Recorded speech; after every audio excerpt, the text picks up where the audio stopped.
Well, let's round it out then. And Louis, you already touched on it, but I don't think you can underscore the importance of the interview and the mental makeup, Todd, and some of these questions that these collegiate players bring in that they will have to answer for this week. Yeah, I think the one guy that's kind of in the clear right now is Sam Darnold from USC. I think that's one of his greatest strengths is the fact that he is so clean and has such a competitive spirit about him. And yes, he's not working out this week, and everyone's kind of knocking him and saying why. But you go back and look. I mean, it's a high school linebacker, a player who it's 20-4 as a starter. He's absolutely confident, but not arrogant. And his teammates will run through the wall for him. Now, Mayfield is a lot similar in a lot of ways. Winner players absolutely feed off of his energy. But what are you getting? Just to boil it down real quickly, Mayfield, the concern is not even the incidents, the stuff that you saw on TV.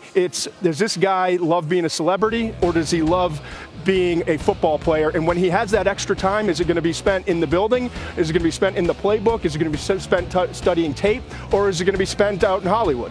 And so that's the concern with him. With Rosen, is he going to be a good teammate?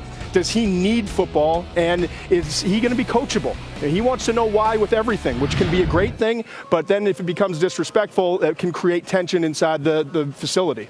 Every coach that we've talked to who really has a lot to do with quarterback development will tell you that there are heavy investments being made in the infrastructure regarding relationship building with quarterbacks in particular. And we've seen it take guys from good to great. We've seen it take organizations from good to great, not just with quarterbacks, with players overall. So for me, look, the medical notwithstanding, which I agree, obviously availability is what it's all about in the NFL, and longevity. Of course, I get that.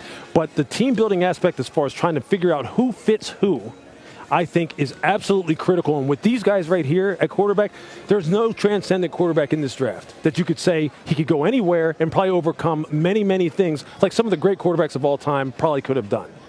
These guys need specific situations. They need specific relationships. They need specific fits. We saw it throughout the NFL this year. We saw it take teams and turn their fortunes over when they hit it just right. Teams need to hit it just right with these guys. And what's the best way to make sure who fits who, Bill? What's the best process for we that? always use the psychologist. I'm not smart enough, and nor did I think the rest of our staff was smart enough to figure out what make these guys tick. I know I'm not smart enough. So we had our psychologist do all the interviews, do all the questionnaires, and then give us an opinion on what the player was and how the best way to coach him was. But I will tell you this. We'll talk about arm strength and measurables and all the other stuff. The thing that differentiates great quarterbacks from good quarterbacks is what's up here and what's here. The ability to process quickly, the ability to process quickly under pressure, the ability to digest concepts and translate them both to the practice field and the game field. And work ethic starts with work ethic, number one. Quarterbacks come in all shapes and sizes. Hall of Fame quarterbacks come in all shapes and sizes. What's the commonality? Processing, work ethic, critical efficiency. Well, hard to argue with that. I think we have unanimous support.